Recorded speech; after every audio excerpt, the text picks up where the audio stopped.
Hello everyone, I Kuldeep Sharma welcome you all to today's news analysis where we are going to review the top and the most important news topic from the Hindu newspaper as well as the Indian Express. So let's start with the news headlines for today. So the first news which was on the top of the Hindu newspaper is regarding the export allowance given to onion export to the country of UAE. So as you may know that from December 2023, the union government has placed a limitation on the amount of onion export which the exporters can do. And the main reason given was that there would probably be a price volatility in the onion market. And since the Lok Sabha elections is coming, the union government felt that it would be a better political decision also if we put a certain limitation on the onion exports. However, because we have a very good relationship, foreign relations with UAE, country of UAE, and because in the recent past UAE has also given certain exemptions to India also, that's why we allowed onion exports to UAE. So this gives us an opportunity to look into India-UAE relationships. So some of the facts which you should know about the India-UAE relationship is that India is the second largest export destination, which means the second most number of exports from India to a country is actually to the country of UAE after US. First is US and second is India, is UAE only. And on the other side, in terms of UAE, India is actually the second largest partner, second largest trading partner. Second largest trading partner of UAE after obviously China, which is usually the largest trading partner of any country because of the large manufacturing base which it has. Moreover, India and UAE has one special relationship which is regarding that actually UAE is the only country with which India has a free trade agreement as well as a bilateral investment treaty which was actually entered just this year only. So what is an FTA? So free trade agreement or FTA is an agreement wherein both countries decide that the tariff rates or the import or export duty which is applied to goods which are being imported into a country is zero or the least as compared to the other country. And what is a bilateral investment treaty? So this investment is related to companies or private companies.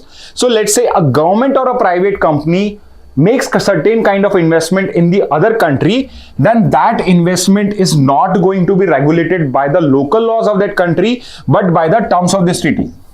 For example, it is possible, let's say a UAE company set up a factory in India and there is some labor dispute. There is some labor dispute around wages, that it has been claimed that the UAE company is providing less wages to laborers in its company or in its factory. Then in the usual case, if the BIT would not have been there, it would have been the Factories Act of India. So we have a specific act, Factories Act of 1948, under which labor disputes are resolved.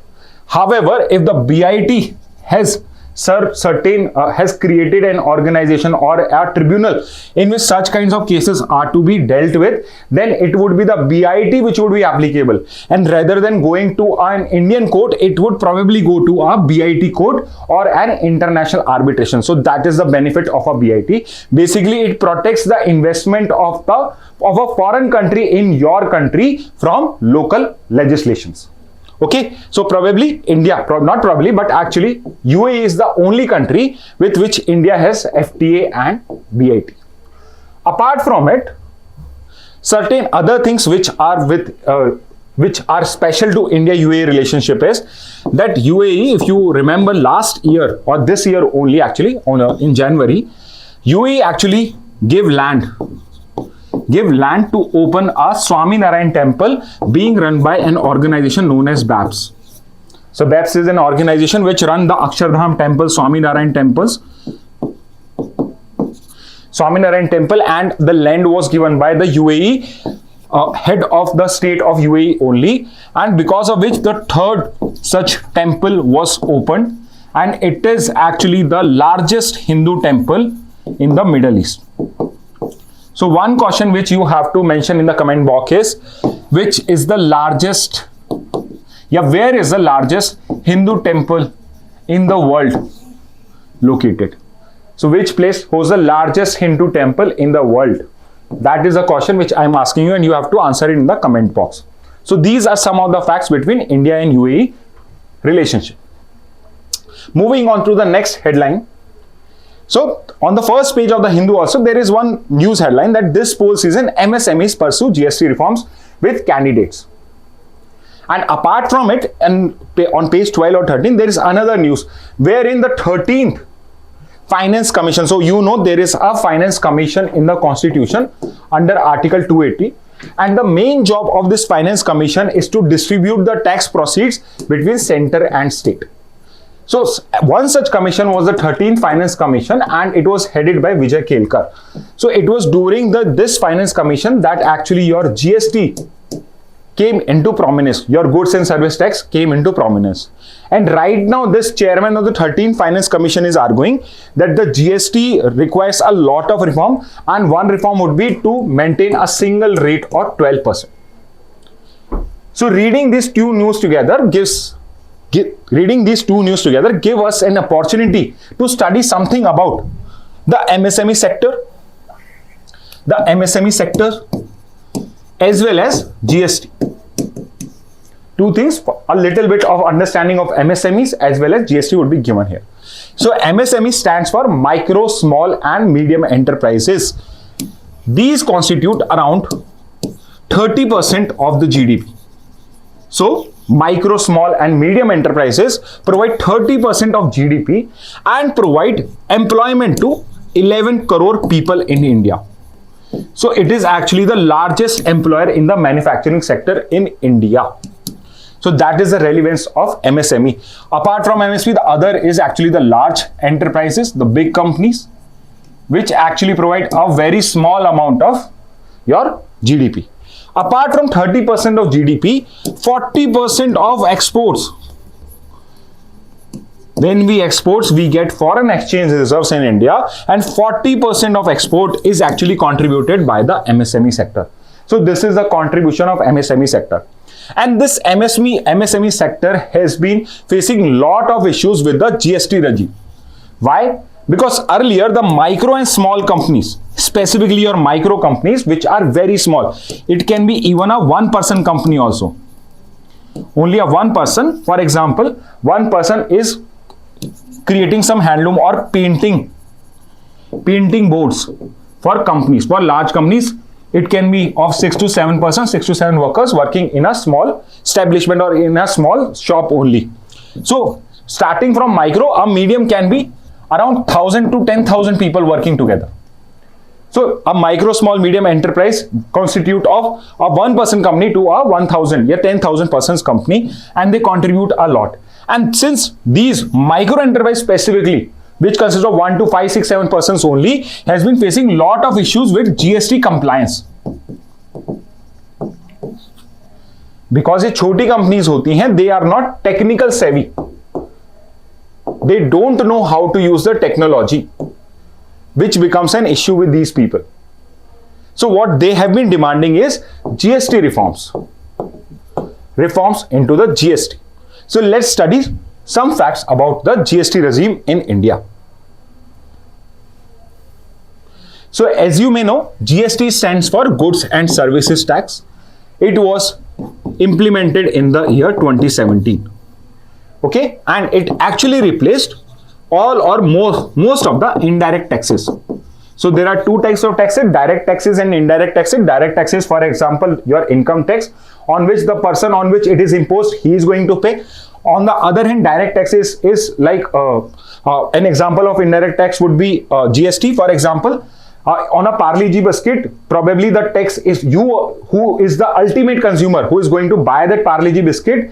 Finally, the payment is going to be made by that person only. However, the government takes the portion of that Parle G biscuit GST from the manufacturer only. For example, let's say your a Parle-G biscuit come for 5 rupees MRP.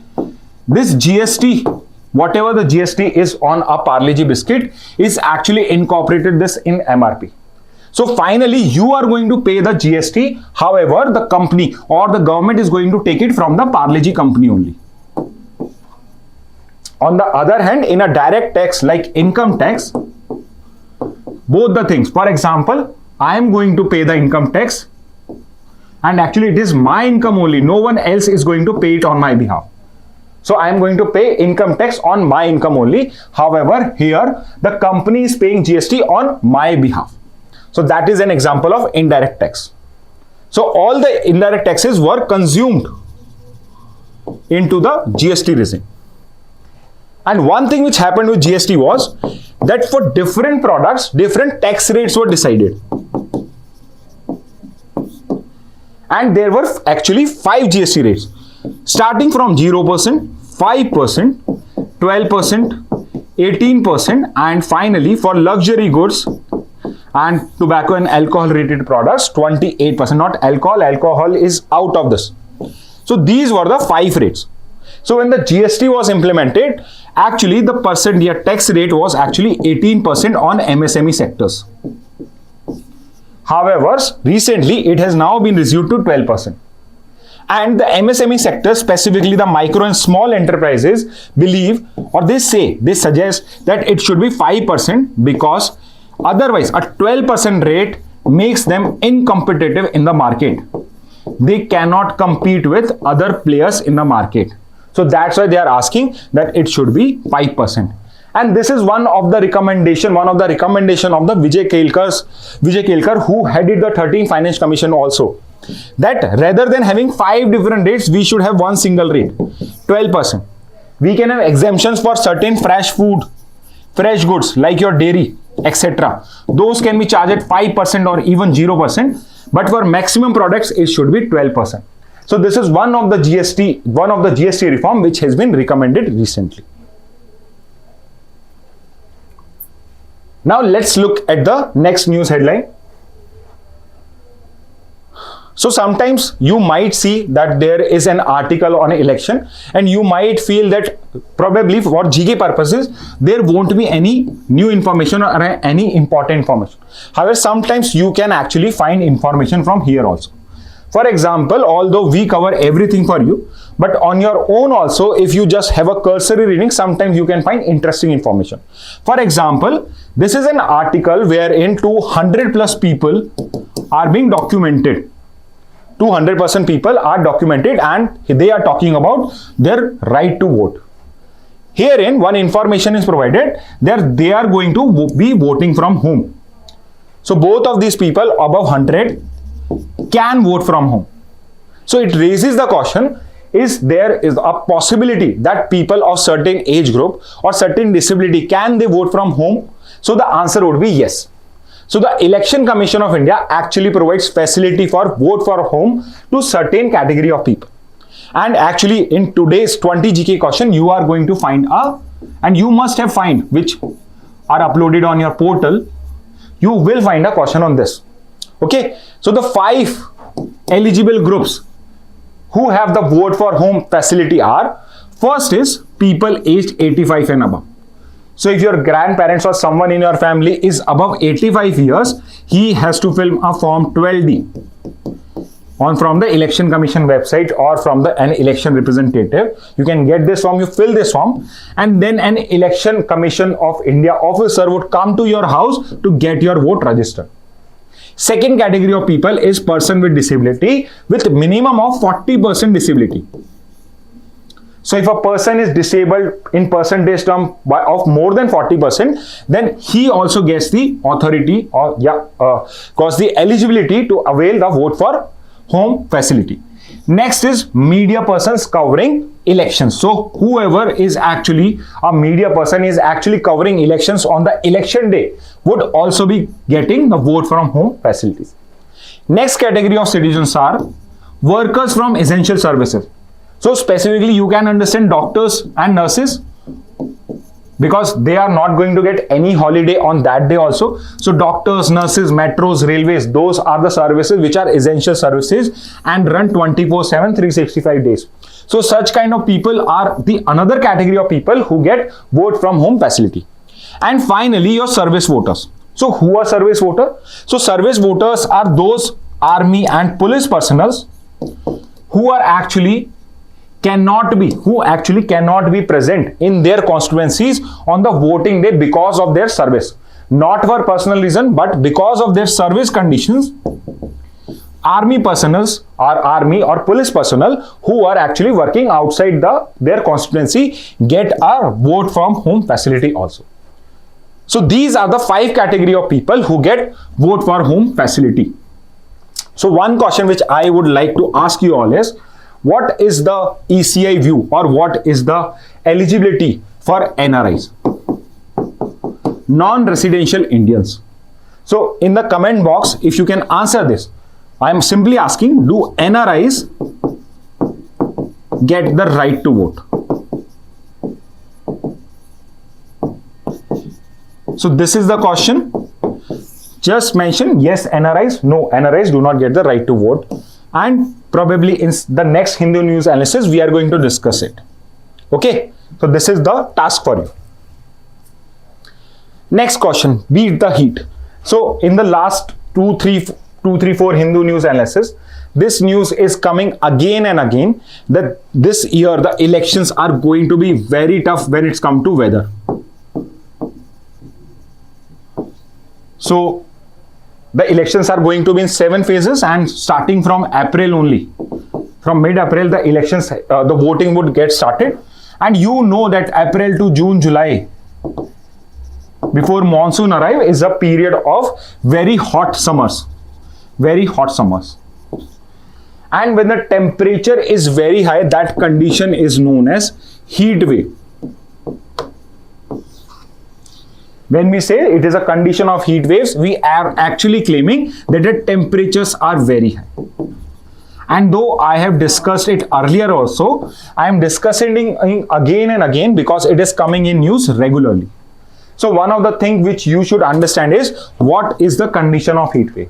So as per the Indian Meteorological Department, it is defined as this condition is defined as a situation where the temperature is more than 4.5 degrees Celsius than normal.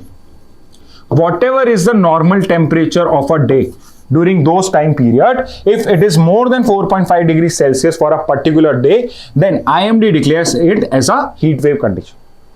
The second condition would be otherwise, or. Either this condition or the other condition is that the temperature is more than 45 degrees Celsius for 2 consecutive days.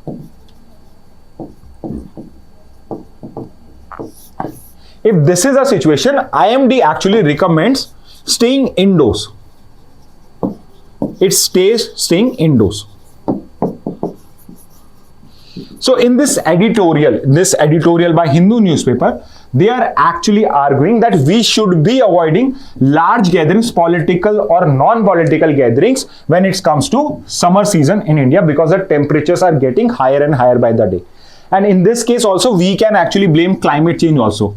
As you may be saying that the average temperature in the summer is also increasing, the frequency, the intensity of extreme weather events, the intensity and magnitude of extreme weather events, either it be droughts, either it be floods, either it be high temperatures or low temperatures also, is increasing because of climate change. So this is one reason. The other reason which for apart from climate change, the other reason is which has been given is the El Nino. So you may know El Nino is a weather phenomena because of which the monsoon becomes weak in India. Monsoon rains are lower in India as well as the temperatures are high. El Nino or ENSO, El Nino Southern Oscillation. It's an oceanic and atmospheric combined weather phenomena. So these are some of the reasons which has been given as causes for the extreme heat. Some of the recommendation which it has provided is that we should move our elections to February or March, because the temperature are not that high and it would be feasible and better if we can have election in that time. So this is one of the suggestion which it has given. It is also arguing that Election Commission of India should do more to provide facilities to voters, that they can come in summers also and do their or exercise their right to vote properly without any hustle. So these are some of the recommendations which has been provided in this editorial by the Hindu newspaper. Next, so another interesting news item which has come up is that there is a data study done by the Election Commission. Election Commission of India has done a data, and it is a very good opportunity to tell you all that you should know how to read a graph. Because if you can read this graph only, then you don't even have to read this whole passage also. So this EC data has shown that the number of women candidates, not representative, they have not been elected yet, but women candidates number is increasing since 1957. And it has increased by 16-fold. It has increased by 16-fold. Okay. Apart from it, if now let's look at the graph. So don't get confused that the data is since 1957. It was not the first Lok Sabha election. The first Lok Sabha election actually happened in 1952. However, we do not have gender segregated data. So we don't have gender-wise data for 1952. But remember, first Lok Sabha election, don't get confused by this, that the graph starts from 1970, so probably the first election took place in the year 1957. No, the first election took place in the year 1952. It was the second election. And from this election, we have gender-wise data. So as you can see from the graph also, in 1957, the women participation was very less. The number was 45 and it was only 4.5%. And we see that the graph moves like this. 1991-92, there was a sharp increase, then there was a downfall. However, if you read it from here, you will see that the highest percentage of candidates, number 726, was in the year 2019. And let's wait for the data for this year. Probably we might have more number of people in the more number of women candidates in the 2024 election. So rather than remembering this number, you should remember this, that in which Lok Sabha election the women candidates were the maximum participant. So it was in the 2019 Lok Sabha election as of now. And pay attention to the 2024 election data because of this. Because if you are going to give your exam this year only, then the 2024 data becomes very important for you. This Lok Sabha election becomes very important for you. Apart from it, the other thing which we get from this data is actually the percentage of women in parliament. So the blue bars actually shows the percent of women. And again, it was the 2019 Lok Sabha when the women elected constituents, elected women in parliament was the maximum at 14.4%. So 14.4% of elected MPs in parliament were women in the 2019 Lok Sabha, which is the highest as of now. Let's see what would be the data be in the year 2024. So this is one interesting news which has come up. Now let's move to the next. So if you will go through today's Hindu editorial newspaper and both the pages, the editorial as well as the open page, actually there are 5 news headlines. 5 news editorials from related to health only. Related to health. And as I discuss in class again and again, that these editorials are actually very important for you for critical reasoning purposes also. Why? Because when you read a properly structured article, you get an idea how assumptions, inference and conclusions are made. So please read your editorials for critical reasoning as well as your GK purposes also. And in the 20 GK question, I have actually framed 1 and 2 question, 2 to 3 question from the editorial and open page only. So if you read these articles properly, you would be easily able to answer these. So this handout, this article has come up because actually yesterday on April 7th, we celebrated, or WHO has declared World Health Day. So April 7 every year is celebrated as World Health Day. Another thing which has been mentioned is the theme of this year. So the theme is mentioned here. Now you have to mention it in your comment box. What was the theme of World Health Day 2024?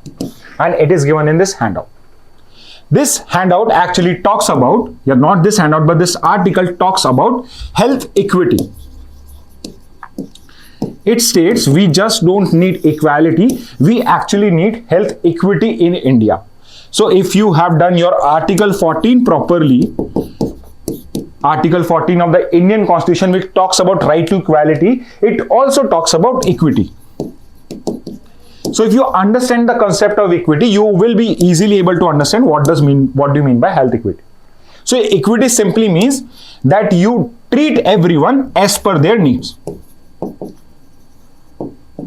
For example, a poor person requires more assistance both in terms of finances and otherwise, so that he can get, he can have a better life.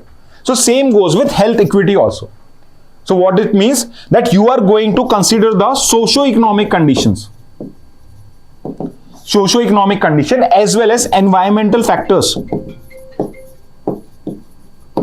You are going to consider a person's socio-economic condition as well as the environmental factors, and according to those, you are going to provide health facilities to that person or to that area.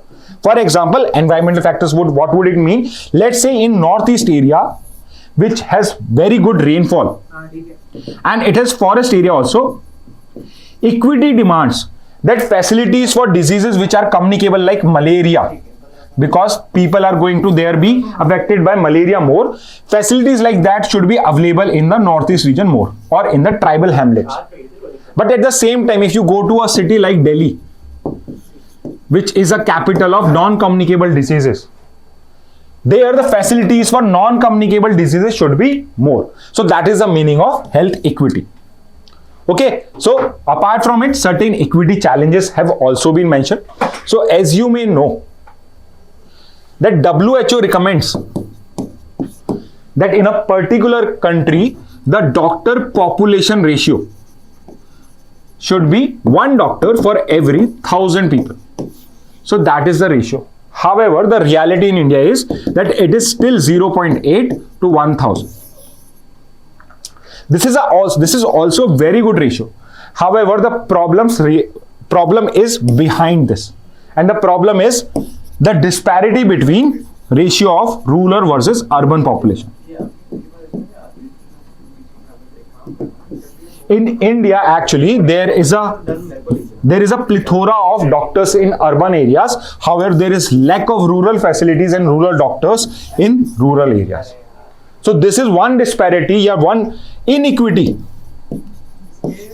one deficiency in equity when it's come to rural-urban population division or rural-urban doctor-to-population ratio.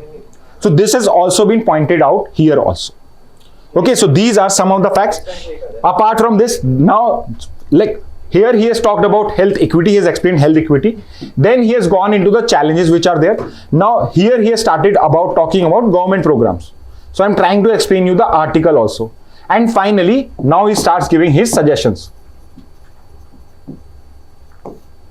So you can see that starting from giving an introduction, introducing his arguments or his points, then providing the challenges, then providing the government programs or the steps which have already been taken, he has finally given his suggestions, and finally he has concluded. So by reading articles in this order, you will know how he has concluded this article on the basis of these arguments and challenges. So that's how you do article reading for critical reasoning also, apart from GK. Let's look at the next Hindu article, again from the editorial page only. So this is our article which is talking about suicides. So first thing, again, like any other article, it introduces and it gives you certain data points. For example, it provides you that the suicide capital of the world, or the maximum number of suicides in the world, actually happen in India. And actually it also provides you with the data which says that the suicide rates in India are increasing. There is one shocking revelation also, that 41% of all suicide is by young people. So young people are actually taking their lives more and more. Next, he talks about what are the factors which are leading to suicides in India. And the major problem is actually mental health problems only. So mental issues are there. However, the second most common reason is academic stress. So many students, you must have heard about the situation in Kota last year or this year also. Every year, many students who go to Kota to study or to prepare for IIT, JEE exams and NEET exam actually die by suicide because of academic stress. And it actually constitutes 1/4% reason for the suicides in India. So these are some of the factors which it has provided. Then she is actually talking about why the examination system can be faulted. Because our examination system or our education system is based on examination, and your future is going to be decided on one day, there is a lot of stress on students, which is leading those students to suicide.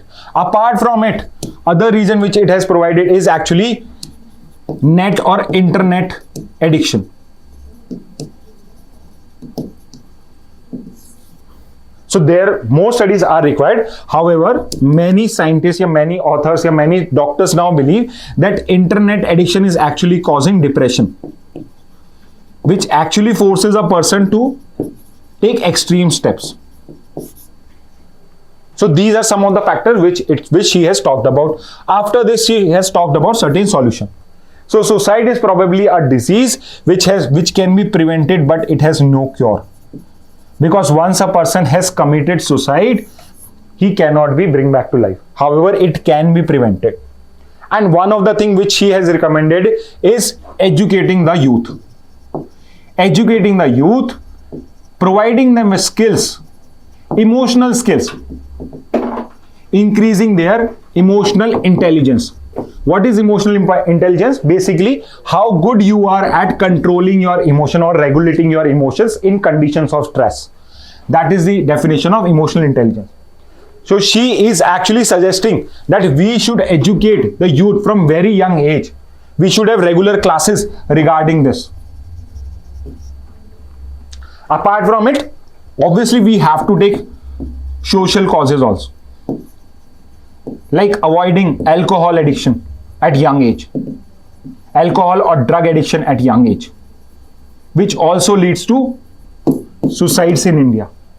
Alcohol abuse is a very big problem in India right now. Okay, apart from it, then finally she is talking about a strategy which was built by the government of India, which was National Suicide Prevention Strategy for India. However, it was not circulated properly, and herein the target was to reducing suicide by 10% by 2030. So if you will read this article, you find out certain data points also for your exams. So this is what this author has been arguing in this handout. Next. So again, from the editorial only, wayward elephant, price stability must remain non-negotiable. So if you have been following the news, recently RBI's Monetary Policy Committee, which is responsible for regulating monetary policy in India. And what is monetary policy?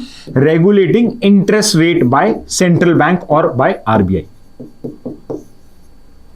And the most important rate which is regulated by RBI is actually your repo rate. And what is the repo rate? In very simple term, in non-technical terms, repo rate is the rate at which RBI gives loans to banks in India. And usually whatever is the loan rate at which RBI gives to banks add some commission of theirs and finally give it to consumers. So if this loan rate is increased, the final rate to consumer is increased.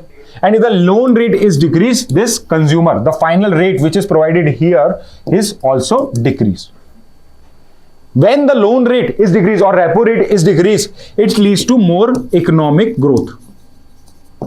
Because your money, the loan is available at a lesser rate. So more people come forward to take loans from the bank.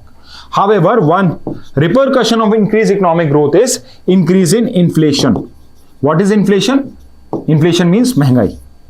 So economic growth increase होती है, तो inflation भी increase होता है. And the problem starts here for MPC या Monetary Policy Committee. Because the main objective of Monetary Policy Committee is to control inflation. So this is their main job, to control inflation as per law. And they have to make, they have to keep the inflation at 4%. However, in recent times, it is hovering around 7%, 6%, 7%, majorly because of food prices. So, because MPC has to control inflation and it has to keep for 4% and at max between 2 to 6%, the RBI has decided that we are going to keep the interest rate same or stable. So they have decided neither to decrease the rates nor to increase the rate for this quarter.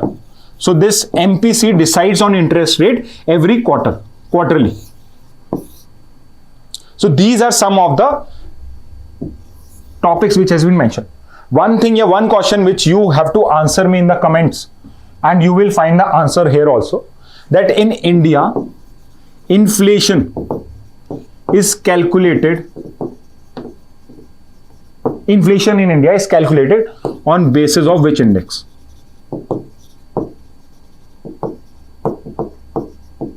So this is the question for you and you have to answer it in your comment box and you will find the answer here also. Okay, so this was your one more editorial. Next question. So in the Hindu newspaper in the world section, you will find that one security pact is being talked about, AUKUS. So one question which simply comes up is, which countries are participant nations of AUKUS? So as the name suggests, it is Australia, United States and UK. So AUKUS actually stands for Australia, UK and US only, and it is a security pact to counter China. So just by reading this headline also, you can know the purpose of this security pact. And now why this news has come up? Because they are considering adding Japan also into this grouping. Okay. One thing which you should know is that a question which can actually come up is why this pact has been created. So one reason would be to counter China. But what it will be doing is, it is trying to make Australia a nuclear power state.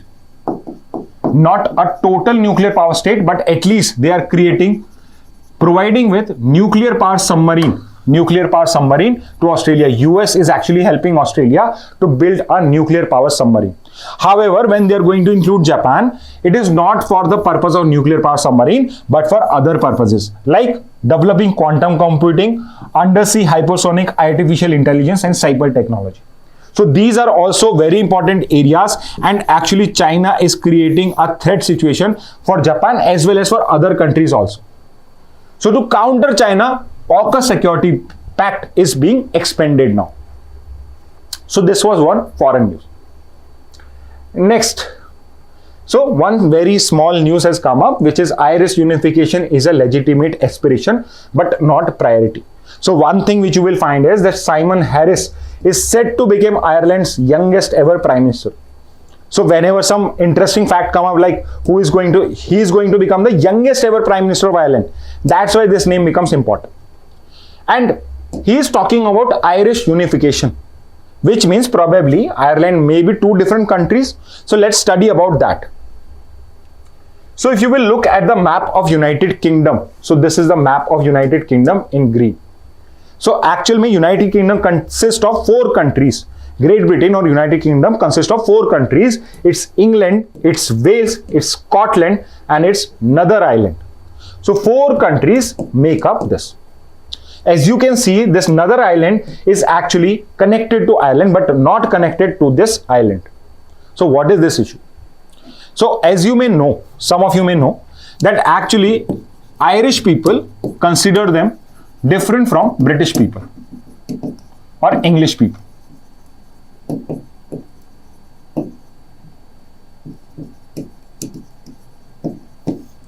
And actually the nationalist among Irish people wanted a united Ireland. And what does united Ireland means? That Ireland should consist of Ireland plus Northern Ireland. Because majority of people in Northern Ireland are actually of Irish descent only. However, Northern Ireland since British colonialism was part of Great Britain only. Was part of Great Britain only. And what this was leading was to violence. So there was violence. So actually for 30 years, there was continuous violence, and that time period was known as Troubles. And finally in the year 1998, an agreement was signed, which is known as Good Friday Agreement. Good Friday Agreement or Belfast Agreement, which actually brought an end to violence and a political solution to this. And under this Belfast Agreement, it was argued, it was agreed between Ireland and Britain and among the political parties involved that there would be a referendum in Northern Ireland. There would be a referendum in Northern Ireland, and unless these Northern Ireland peoples want to unite with Ireland, Northern Ireland can be part of Great Britain. So as long as the people of Northern Ireland want to be part of Great Britain, it would be part of Great Britain. As soon as a referendum is done and the people in Northern Ireland vote to continue with Ireland, then Ireland would be united. And that's what the new Prime Minister is saying, that yes, United Ireland is one of the issues, that having a United Ireland is one of the aspiration, but it is not at priority list because of the Belfast Agreement. Okay, so this is one thing which you should know. Now, let's move to the news headlines from Indian Express. So this, in today's Hindu newspaper, this news has not come up, but probably tomorrow this news would be out because it is a very important news. So as you may know that in the Constitution, you have in part 3 your fundamental rights. And what are fundamental rights? Fundamental rights are the most fundamental or basic rights which every individual should have, not just citizen, but every individual should have. And it is your part 3 of the Constitution which guarantees fundamental rights.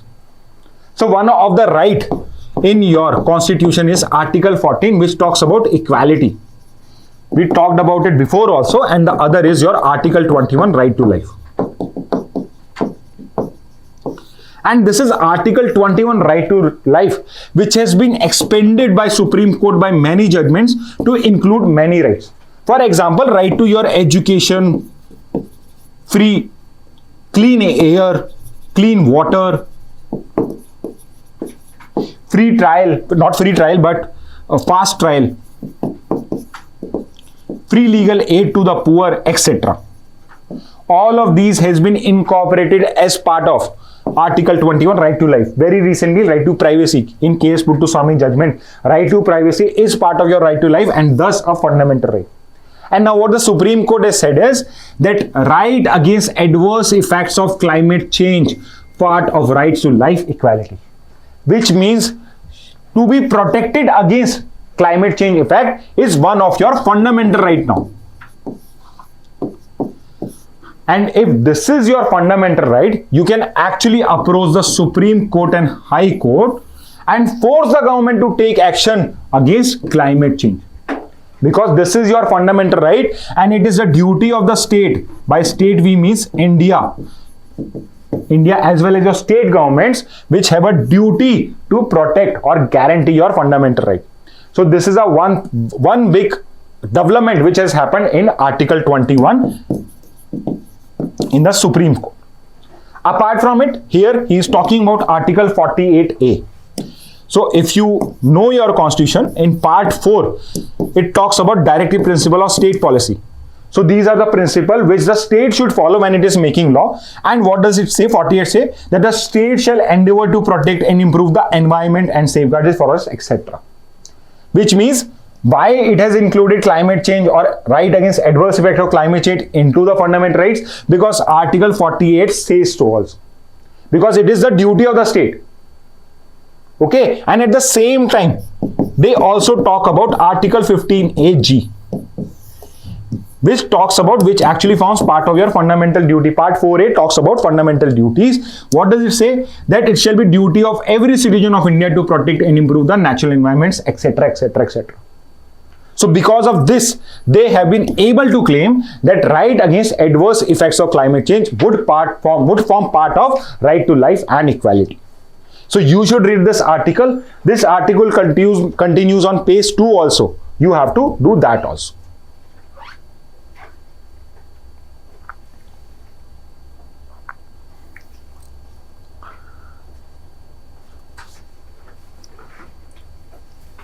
Now, next news from the Indian Express.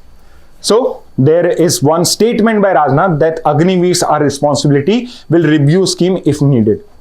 So, although again it's a political news, more of a political news, nothing important here. However, this word Agniveer's gives us an opportunity to study about Agniveer scheme. So, Agniveer scheme or Agniveer's is actually similar to tour of duty of US. So what is the Agniveer scheme? So earlier, if you wanted to join the armed forces, you could have given an exam, then the physical exam, and finally you were made a permanent part of the army. However, now the Agniveer scheme has been started, under which first point which you should remember is the age group, because somewhere it is written wrong.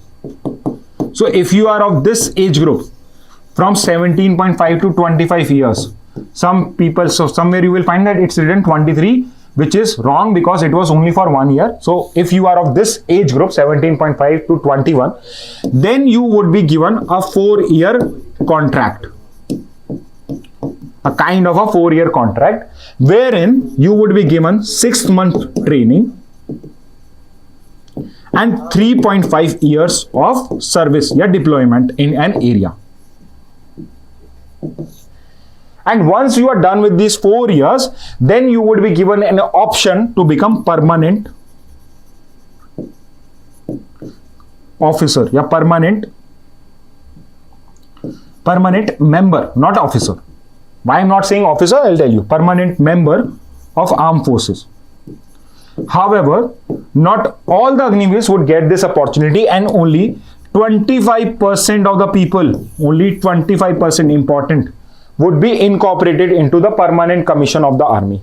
Why I'm saying that not an officer? Because this Agniveer scheme is actually for people below officer rank. So if you want to become an officer, then there are separate exams like your ND and CDS, but this entry is for below officer rank. And what happens after 4 years? If you are not incorporated into the permanent commission, you are actually provided with a Seva Nidhi.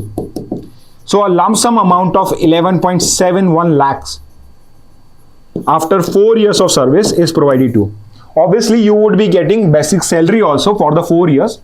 Like I think it's 30,000 for first year, 36,000 for second and third, fourth steps. However, at the end of 4 year service, you will be getting a Seva Nidhi 11.71 lakhs. So these are some of the facts for Agniveer program. And we would be keep covering it again and again because it's a very important scheme. Next is from the editorial section of Indian Express. Now what it is saying is that the Prime Minister is claiming in his rally that we are going to become a world number 3 economy. That in terms of economic size, we would be the 3rd largest economy. And what this article or what this author is editorial is arguing is the goal worth setting. And it is giving some data points to us to know us that is it worth that just by becoming becoming third in terms of economic size, is it enough for India? So first thing it is giving us is that when this government came in power, India was 10th largest. And after 10 years in 2023, India is the 5th largest. And it gives you the name of the 4 countries also, US, China, Japan and Germany. And now this article claims that by the year 2028, even if we grow by 6% GDP growth, even if we just have 6% GDP growth, we would actually become the 3rd largest economy. So it's no big deal. But for comparison purposes, what should be our goal be? It claims that we should be quadrupling our goal.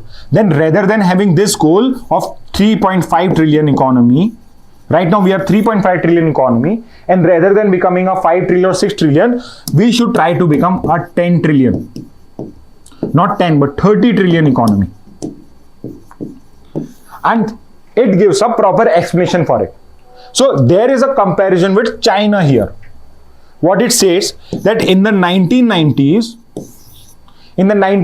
if you would have compared India's and China's GDP, India's GDP or economy size was higher than China. And what's the case right now? India's per capita, per person GDP is somewhere around 600.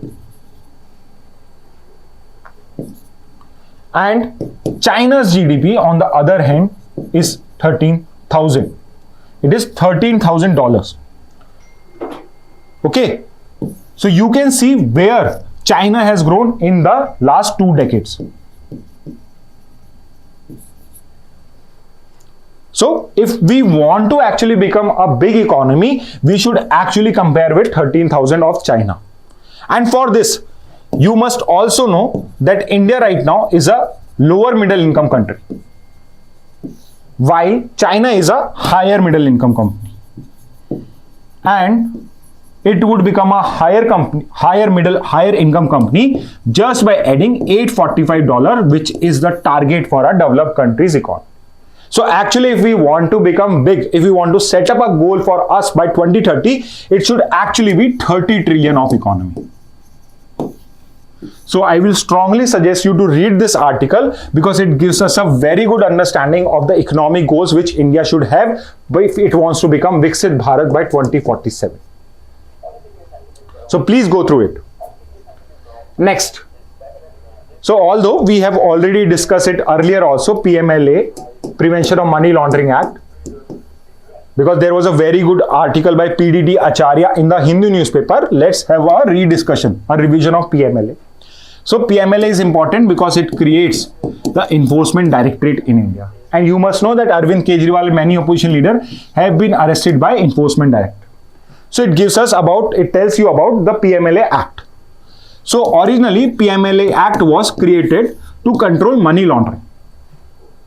And money laundering specifically from drug money. So there was a global efforts going on to control money laundering by drug money, and India also created this law. So it created PMLA in 2002 and it was implemented from 2005. However, with time, certain amendments were made into it, and because of which its power to the authorities under PMLA were increased. So 2 amendments which were made was, one was increasing the scope of the law. So what happened was, many laws like your criminal conspiracy. So if a person is actually charged with criminal conspiracy also, then that person could be charged for under PMLA. And your Enforcement Directorate actually can take action against that person also. So this was the one power. The other power which was given to was that ED could actually summon anyone to get information. So this was the second important power which was given to it, and this is important because Supreme Court has recently upheld this power. However, remember, one power which ED does not have is the power to arrest. So it does not have. So the next news from Indian Express is regarding the Rwandan genocide. So in the year 1994, a genocide. What is a genocide? When there is a full cleansing of a particular community on basis of ethnicity, race, religion, etc. It is known as genocide. So in 1994, a genocide took place in Rwanda. And actually this was the 30th anniversary of that. And many world leaders were actually invited to Rwanda to recognize or commemorate the genocide. So what happened after 30 years ago was that, particularly if you know something about Africa, is that there are many tribes and ethnicity in Africa. So there is one group known as Hutus and others are Tutsis. So these are the 2 groups in Rwanda. And what happened in the 1994 was Hutus were actually controlling the government. And one fine day, what happened was that their president, who was a Hutu at that time, his plane was shot down. and its blame for shooting down this plane and killing of president went to Tutsis minority group. It was a minority ethnic group, and they were blamed for it. And what happened was, this Hutus extremist group actually started killing Tutsis and Twa, also another ethnicity in there in Rwanda, Twa ethnicity. They started killing these people, and by some estimate, people believe that around 4 to 8 lakh people. 4 to 8 lakh people were killed. We are Tutsis and Twa people were killed by the Hutus militants. And this Hutus militants actually didn't even left the moderate Hutus also. They killed them also. Even those people were killed in the Rwanda Genocide. And it was finally the rebel section, people who were against the Hutus and Tutsis only, the rebel section led by the current president. The current president of Rwanda is actually Paul Kagame. Actually, they were able to suppress or stop the killing and create the government. So they formed the government, and then the peace was established there. So this news is regarding that information only. So you must know about Rwanda Genocide because it has been marking the 30th anniversary. That's why this international event becomes important for you. So class, that's it from this today's Hindu and Indian Express news session. I hope to see you in the next class. Thank you and have a very nice day.